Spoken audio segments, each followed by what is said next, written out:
யாருமே கண்டுக்க மாட்டீங்க.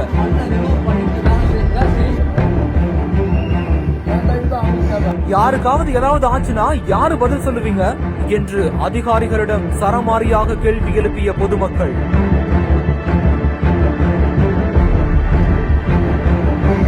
சாலையின் நடுவே திடீரென 20 அடி ஆழத்திற்கு உருவான யமனின் குழி. சென்னை ஆலந்தூர் சட்டமன்ற தொகுதி மண்டலம் 12க்குட்பட்ட அழகிரி தெருவுல கடந்த 6 மாதங்களுக்கு மேலா பாதாள சாக்கடை பணி நடந்துட்டு வருது. இதன் காரணமா இந்த பகுதிக்கு ஆம்புலன்ஸ், ஆட்டோ மற்றும் இருசக்கர வாகனம் கூட வந்து செல்ல முடியாத நிலை ஏற்பட்டிருக்குது. இதற்கிடையில பணியின் போது குடிநீர் குழாயில உடைப்பு ஏற்பட்டு வீடுகளுக்கு குடிநீர் விநியோகமும் நிறுத்தப்பட்டிருக்குது.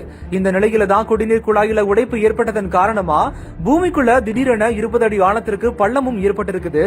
இதன் காரணமா அருகில் இருந்த மின்கம்பங்கள், வீட்டின் வாசலில் போடப்பட்டிருந்த கான்கிரீட்டுகள் அனைத்துமே பள்ளத்திற்குள்ள விழுந்ததால தற்பொழுது மின்தடையும் ஏற்பட்டிருக்குது.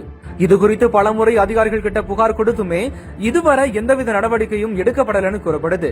தற்பொழுது 20 அடிக்கு பள்ளம் விழுந்ததன் காரணமா சுமார் 20க்கும் மேற்பட்ட வீடுகள்ல இருந்து பொதுமக்கள் வெளியே வர முடியாம வீட்டுக்குள்ளேயே அவதிப்பட்டு வராங்க. குழந்தைகளும் பள்ளிக்கு செல்ல முடியாம, அத்தியாவசிய பொருட்கள் வாங்க கூட முடியாம பொதுமக்கள் ரொம்பவே சிரமப்பட்டு வராங்க.